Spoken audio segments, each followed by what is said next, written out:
오늘은 1년에 한 번 하는 교육연의 교사대회, 그죠? 그래서 교육연의 주간 예배로 드립니다. 여러분 모두가 오후 예배 오실 정도로 참 훌륭한 분들이지만 특별히 우리 교회학교 선생님들은 참 훌륭한 분들입니다.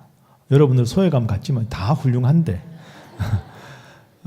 이분들은 참 이렇게 교육부 안에 들어있으면 수고는 많이 하는데 빛은 별로 나지 않는, 그러나 꼭 필요한 귀한 일을 하고 계신 분들입니다.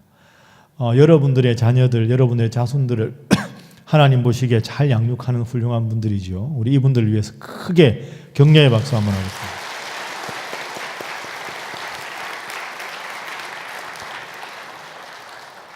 오늘 본문은 우리 예수님의 지상명령으로 알려져 있습니다.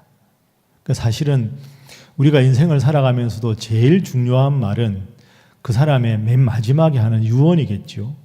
그렇게 보면 예수님께서 하신 가장 중요한 말씀, 지상 최대 우리에게 주신 중요한 과제가 바로 오늘의 이 말씀입니다. 그러므로 너희는 가서 모든 족속으로 제자를 삼아라. 그래서 아버지와 아들과 성령의 이름으로 세례를 주고 내가 너희에게 분부한 모든 것을 가르쳐 지키게 하라. 볼지어다 내가 세상 끝날까지 항상 너희와 함께 있으리라. 이 귀한 말씀을 주셨습니다. 제자로 삼아라. 이게 예수님께 주신 제일 마지막 지상과제, 제자를 삼는 것. 오늘은 이 지상과제에 대해서 간단하게 말씀을 생각해 보도록 하겠습니다. 자, 우리가 교회학교 선생님들이라고 박수를 쳤는데요, 제자 삼는다 하는 오늘 본문 말씀은 이분들에게만 해당되는 게 아닙니다. 여러분 모두도 다 지금 제자를 삼고 있는 거죠. 교회학교에서 교사로서 아이들을 가르치는 것만 선생 노릇을 하니까 나에게는 제자가 있다, 그것만이 아니겠죠. 여러분 다 여기 장로님도 계시고 권사님, 집사님들 다 계신데 댁에서 자녀들 잘 양육하면 자녀들이 여러분의 제자가 되는 거죠. 손자, 손녀들, 외손자, 외손녀들도 다 여러분들의 제자가 되는 거죠. 그렇게 내가 구역장을 하든 여전도의 임원을 하든 교사를 하든 찬양대를 하든 자기가 있는 자리에서 믿음의 선한 영향력을 끼쳐서 저분의 저 모습을 참 나도 본받고 싶다, 저분의 저렇게 아름다운 헌신과 기도가 나에게도 있었으면 좋겠다 하는 마음을 들게 하는 것, 그게 다 제자 삼는 일입니다. 그래서 오늘 1년에 한 번 교육연의 주간에서 교사대회로 하지만 이분들에게만 해당되는 것이 아니라 제자 삼는 것은 우리 모두에게 해당된다, 그런 마음이 우리들에게 필요한 거죠.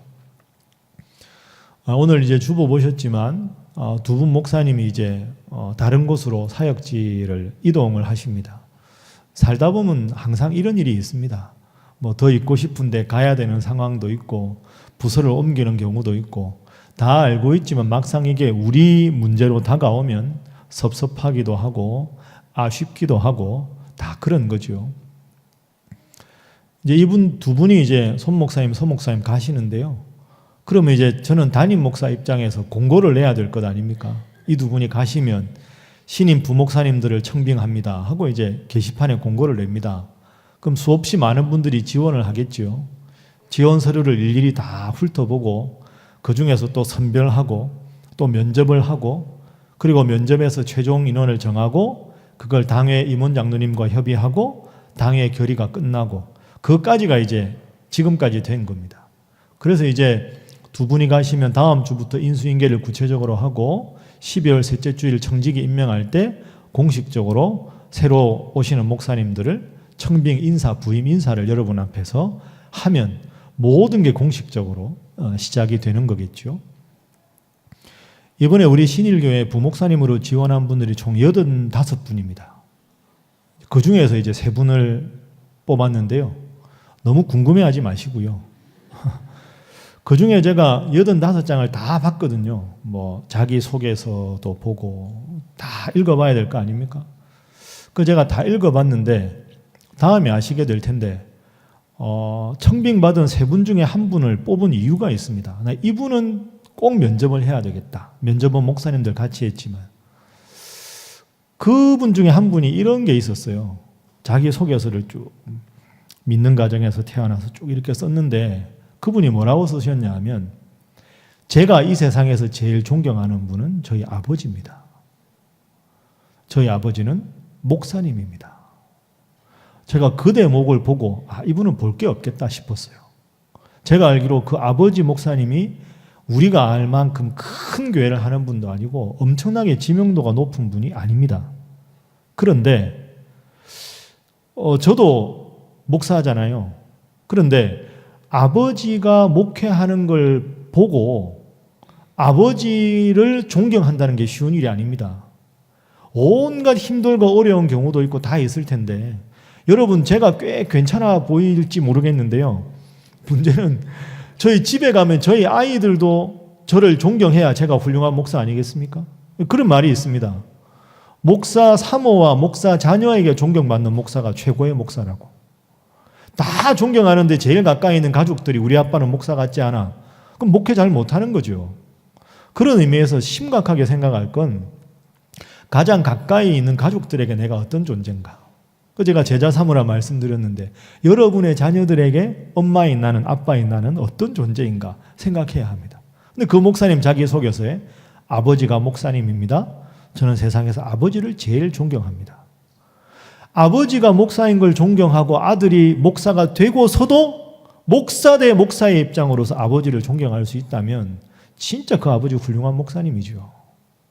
그리고 그런 아버지의 목사로서 존경할 수 있는 후배 목사인 게 자랑스러워하면 이 목사님은 참 훌륭한 목사님이다. 제가 다른 것도 봤지만 그것 보고 이분은 꼭 우리 교회에 모셔야 되겠다. 그렇게 생각합니다. 여러분 오늘 댁에 돌아가셔서 아이들한테 한번 물어보십시오. 엄마 어떻게 생각해? 아빠 어떻게 생각해? 교회에서 보는 거랑 집에서 보는 거랑 나랑 어때? 아유, 아빠 그걸 질문이라고 하세요. 너무 달라요. 이러면 안 되지 않겠습니까? 그러니까 제자 삼는다 하는 말은 교회 학교 교사로서가 아니라 우리 모두가 제자 삼는 일에 힘써야 한다. 나는 가장 가까운 가족들에게, 가장 가까이 있는 직장 동료들에게, 사랑하는 선생님들에게, 성도들에게 어떤 선한 영향력을 끼치고 있는가 깊이 생각하시고 제자 삼으라 하는 예수님의 가장 중요한 명령을 삶 가운데 실천하시는 여러분 모두가 되시기를 주님 이름으로 축복합니다. 옆에 분들과 인사 한번 할까요? 제자 삼으시기 바랍니다. 한 번 더 합니다. 우리 모두는 교사입니다. 하겠습니다. 자, 오늘 본문에 예수님의 두 번째 지상과제가 우리에게 가르치는 건 이겁니다. 저를 한번 따라 하시죠. 내가 변한 만큼 제자가 변한다. 여러분 이게 두 번째 원리입니다. 자, 오늘 본문 말씀 잘 아는 말씀이죠. 우리 20절 말씀. 자, 우리 한번 읽어볼까요? 20절. 자, 화면 한번 띄워주시죠. 오늘 본문 20절 시작. 내가 너희에게 분부한 모든 것을 가르쳐 지키게 하라. 볼지어다 내가 세상 끝날까지 너희와 항상 함께 있으리라 하시니라. 아멘. 예수님이 이렇게 말씀하셨습니다. 내가 너희에게 분부한 모든 것을 가르쳐 지키게 하라. 그러면 이 말씀을 받은 사람이 제자라면 내가 너희에게 부탁한 모든 것을 너희의 제자가 잘 지키도록 하라. 이런 뜻이죠. 내가 너에게 분부한 모든 것을 내가 완벽하게 습득해야 내가 그걸 제3자에게 전달할 수가 있는 거죠.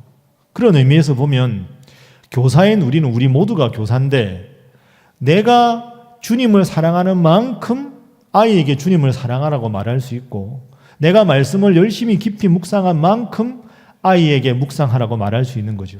내가 너희에게 분부한 모든 것을 가르치라는 말은 내가 먼저 내 것으로 만들어야 그걸 가지고 누군가를 가르칠 수 있는 거죠.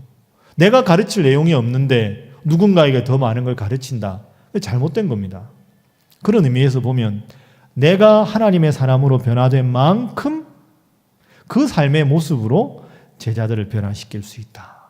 내가 변한 만큼 제자가 변하고 내가 변한 만큼 가족이 변하고 내가 변한 만큼 우리 사랑하는 옆에 있는 성도들이 변할 수 있다. 그러면 여러분은 지금 여러분 주위에 있는 분들에게 어떤 영향을 끼치고 있을까요? 제가 우리 교회학교 선생님들한테 우리 교육 목사님 통해서 항상 이런 질문을 많이 받습니다. 목사님 목회 철학이 뭡니까? 교육에 대한 철학이 뭡니까? 교사들에게 제일 강조하고 싶은 게 뭡니까? 이렇게 많이 묻는데요. 저는 교회학교 선생님들한테 딱 두 가지만 해줬으면 좋겠다. 이렇게 말씀드립니다. 다 알고 계실 텐데요. 그 외에 더 필요한 건 교육 담당하는 목사님, 전도사님들하고 여러분들이 하는 거죠. 제가 담임 목사로 여러분에게 딱 두 가지만 기본적으로 부탁하고 싶은 거. 첫 번째는 말씀과 함께 열심히 하는 겁니다. 내가 말씀을 읽지 않으면 아이들에게 말씀을 읽으라는 말이 안 나와요. 나올 수는 있어요. 뻔뻔하면. 그렇죠. 나는 안 해도 너 해! 말할 수 있어요. 그런데 문제는 사람이 영적인 동물이라 한 번, 두 번이 아니라 한 달, 두 달 지나면 아이들이 알아요. 우리 선생님도 성경 안 읽더라. 그런데 우리 보고 읽으라고 한다. 이게 영적으로 알 수밖에 없는 거죠. 그래서 내가 먼저 말씀을 읽어야 아이에게 말씀을 읽으라고 말할 수 있다. 제가 강조하고 싶은 첫 번째가 이겁니다. 두 번째, 이것도 기본적인 거죠. 부서 예배 드리기 전에 여러분들이 여기 작년 예배를 드리셔야 합니다. 이게 아주 중요합니다. 내가 예배 안 드리는데 예배 잘 드리라. 그 말이 설득력이 없습니다. 그리고 여러분 잘 생각하십시오. 교회학교 교사로서 드리는 예배는 아이들을 바로 세우기 위한 예배입니다. 여러분들이 예배를 드리면서 청소년부 예배를 드리고 유아유치부 예배를 드리면서 은혜 받는 거 중요하지요. 그러나 여러분이 은혜 받는 게 첫 번째 목적이 아닙니다. 아이들이 바른 예배자로 서고 예배를 통해서 하나님을 만나게 하는 게 교사의 역할입니다. 그럼 여러분들이 어떻게 예배자로 서야 하나?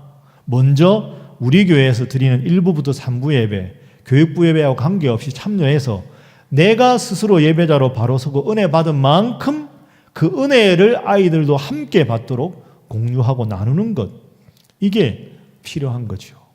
여러분들도 다 마찬가지입니다. 내가 하나님 앞에 은혜 받고 변화된 만큼 주위 사람들이 변화될 수 있는 거죠. 그 말할 필요가 없는 겁니다.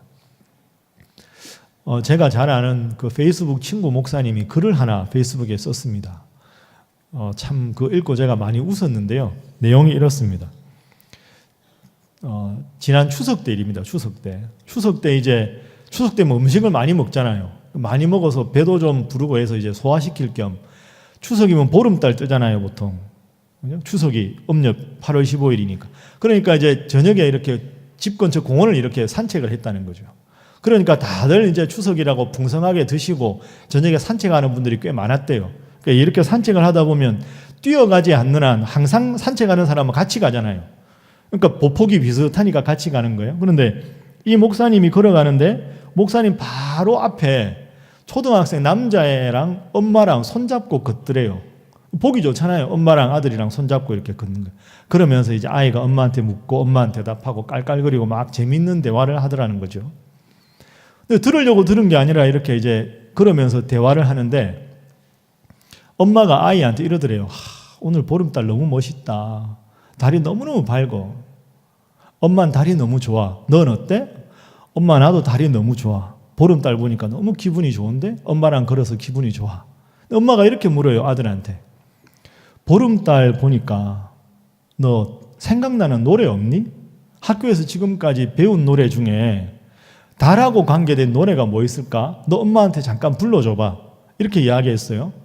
여러분, 엄마가 아들한테 달에 대한 노래, 달, 여러분이라면 무슨 노래를 기대하셨을까요? 아이한테. 달달 무슨 달 쟁반같이 둥근 달 어디 어디 떴나 남산 위에 떴지. 다 그거 생각하십니까? 예외 없습니까? 예외? 전부 그거군요. 근데 아들이 이렇게 대답합니다. 엄마, 나는 배운 노래가 기억이 안 나요. 초등학생이니까 달달 무슨 달 이걸 모르는 거예요. 그래서 아들이 역으로 물었어요. 나는 생각이 안 나는데 엄마 달하면 무슨 노래 생각나? 나한테 불러줘. 이랬어요. 여러분이라면 달달 무슨 달 쟁반같이 둥근 달 이거죠. 근데 이 엄마는 그 노래가 아니었어요. 무슨 노래였을까요? 달아 밝은 달아 이 태백이 놀던 달아. 이걸 불렀어요. 그 목사님이 빵 터진 거죠, 뒤에서. 여러분처럼. 여러분 잘 생각해 보세요. 그럼 이 아이는 앞으로 보름달 보면 달아달아 이 생각은 보름달 뜨면 엄마 얼굴하고 달아달아 이것만 생각날 거 아닙니까? 자, 이 대목에서 얘가 크면서 이 노래 의미를 알게 되면 엄마를 어떻게 이해할까? 달달 무슨 달 쟁반같이 둥근 달 달아달아 밝은 달아. 너무 분위기가 다르잖아요. 이 노래를 어디서 다시 듣게 될까? 그죠? 이 노래를 엄마가 자기에게 들려줬다는 이야기를 떠올리면 이 아이가 크면서 엄마에 대해서 어떤 이미지를 형성할 수 있을까? 생각해 봐야 합니다. 그 노래가 바르다 틀리다 뭐 잘못됐다는 게 아니라 그러니까 그만큼 가까이 있는 가족들이 아이에게 어떤 선한 영향력을 끼치고 있는가 한번 생각해 봐야 되죠. 여러분 교회학교 선생님들뿐 아니라 여기 계신 여러분들 다 지금 교회학교 어릴 적 모습이나 여러분 청소년기 생각하면 떠오르는 선생님이 있으실 겁니다. 떠오르는 전도사님이나 떠오르는 목사님. 여러분이 지금 10수년이 지나고 20, 30년이 지나도 여러분 얼굴에 떠오르는 그 선생님 왜 떠오르는지 생각해 보세요. 왜 떠올라요? 이 선생님은 진짜 내가 힘들고 어려울 때 나를 위해서 기도해 주신 분. 수련회 가서 철없는 자기가 개구장인 짓을 해도 넉넉하게 안아주신 선생님. 그러니까 그 선생님과 모든 것이 기억나지 않아도 숱한 선생님이 지나가도 내가 지금 하나님을 믿게 만들어준 가장 인상적이고 감동적인 교훈을 주신 선생님이 기억에 남게 되어 있습니다. 그게 믿음의 선한 영향력이죠. 여러분 그렇습니다. 내가 변한 만큼 아이가 변하는 겁니다. 내가 변화되는 만큼 하나님께서 우리를 인정해 주시는 거죠. 교사라도 다 같은 교사가 아니고요. 부모라도 다 같은 부모가 아니겠지요. 하나님 나에게 주신 사명에 하나님을 닮으려고 내가 노력하는 만큼 내 주위의 분들에게 선한 영향력을 끼치고 또 그런 선한 영향력을 끼쳐야 할 가장 중요한 분들이 우리 교회 학교 선생님이다.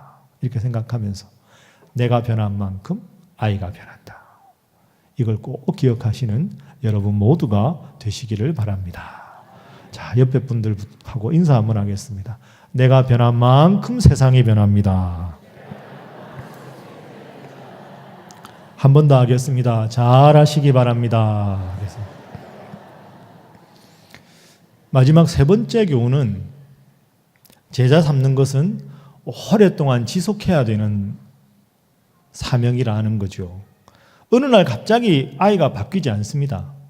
여러분이 정말 열심히 물을 주고 땀을 흘리고 기도하는데도 그렇게 아이가 빨리빨리 변하지가 않습니다. 원래 그런 거죠. 그래서 아이 아닙니까? 미성숙한 존재. 그런 뜻이지요. 오늘 본문 말씀에도 보십시오. 그러므로 너희는 가서 모든 족속으로 제자를 삼아라. 제자를 삼으라는 목표를 딱 정해놓으시고 예수님께서 이렇게 말씀하셨습니다. 그들에게 세례를 주라. 가르치라. 지키게 하라. 그러니까 이걸 원문으로 보면 세례를 주면서 가르치면서 지키게 하면서 제자를 삼으라. 이렇게 원문으로 분석이 될 수 있습니다. 그러니까 제자 삼는 건 어느 날 되는 게 아니라 처음에 주님 믿게 해서 세례도 주고 끊임없이 가르치고 머릿속에 아는 것만이 아니라 삶 속에 지키게 해서 세례받고 아는 많은 것을 알고 지키는 만큼 제자가 된다. 시간이 많이 걸리는 그런 일이라는 거죠.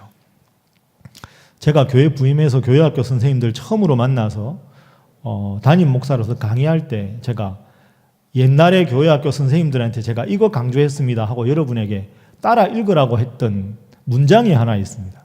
다 머리가 좋아서 기억하실 텐데 한 분 한 분 돌아가면서 시키지는 않겠습니다. 시간 관계상. 교회학교 선생님들 저를 한번 따라해 보시죠. 묘목이 거목이 될 때까지 나는 너를 위한 부엽토가 되리라. 묘목이 거목이 될 때까지 나는 너를 위한 부엽토가 되리라. 부엽토는 나무 잎 아니면 이렇게 뿌리 이런 것 썩은 것들이 이렇게 흙으로 만든 영양분이죠. 묘목이 거목이 될 때까지 나는 너를 위한 부엽토가 되리라. 저는 이것이 교회학교 교사의 사명이라고 생각합니다. 애들은 묘목입니다. 묘목은 바람이 좀 불어도 뿌리째 흔들릴 수 있고요. 좀 덩치 큰 벌레들이 막 흔들면 흔들흔들하는 게 묘목입니다. 아이들이 진짜 미울 때 있지요. 진짜 우리 애는 쥐어라도 받고 싶은데 이럴 때 있을 겁니다. 왜 그럴까요? 묘목이라 그렇습니다. 아이들은 원래 말 안 듣습니다. 어떻게 이렇게 예배를 잘 안 드릴까 미우시죠? 미워하지 마십시오. 그게 애입니다. 1년에 한 번 예배 잘 드린다. 걔가 기적인 겁니다. 걔가 그날 이상한 거죠. 떠드는 게 당연하고 기도 시간에 눈 뜨는 게 당연하고 찬송 안 부르는 게 당연한 겁니다. 그런데 그 아이들이 점점 묘목이 점점 자라서 거목이 됩니다. 그래서 저는 우리 교회에서 이제 이번에 은퇴하셨지만 김동수 장로님 지금까지 교육위원장 하셨죠. 올해. 김동수 장로님 같은 분이 우리 교회 초등부 출신 아닙니까? 우리 교회 초등학교 때부터 쭉 자라셔서 우리 교회 장로님으로 계시다가 은퇴하셨죠. 저는 이런 모델들이 많아지는 게 좋다고 생각합니다. 그러니까 제가 보니까 우리 교회 장로님들 저하고 이야기하면 목사님 아세요? 저 집사 진짜 개구장이었어요. 얼마나 개구장이었는지 여러분 모르시죠? 다 여러분 보고 그런 말씀 하세요. 그런데 여러분들이 지금 교회 훌륭한 직분자가 되신 거죠. 왜요? 원래는 묘목이었거든요. 점점 자라서 거목이 되면서 거목이 되면 수많은 새들이 깃들게 되고 나그네의 그늘이 되고 수많은 열매를 농부에게 선사하게 됩니다. 거목입니다. 그러나 모든 거목은 묘목부터 시작입니다. 아이들이 때로 여러분 힘들게 해도 그래 너는 묘목이라 그렇다. 그러나 너가 어느 순간 영적인 거목이 될 때 하나님은 얼마나 기뻐하시겠냐. 묘목이 거목이 될 때까지 부업토의 역할에 충실한 우리 교회학교 선생님들 다 되어주시기를 주님 이름으로 부탁합니다. 여러분들도 같은 맥락에서 여러분 구역을 맡으시든 찬양대를 하시든 어떤 일을 하시든지 간에 혹시 여러분 보시기에 좀 부족한 분이 있거든. 왜 부족하냐가 아니라 부족한 저분을 위해서 기도하고 더 훌륭한 신앙의 인격으로 형성시키기 위해서 부족한 나를 저분 곁에 있게 하셨다. 그런 마음으로 오늘 오후 예배 참석한 여러분 모두가 우리 신일교회 영적인 거목으로 만드는 일에 일조하시는 여러분 모두가 되시기를 주님 이름으로 축복합니다. 옆에 분들과 인사하겠습니다. 잘하시기 바랍니다. 한 번 더 할까요? 잘하실 줄 믿습니다. 하겠습니다.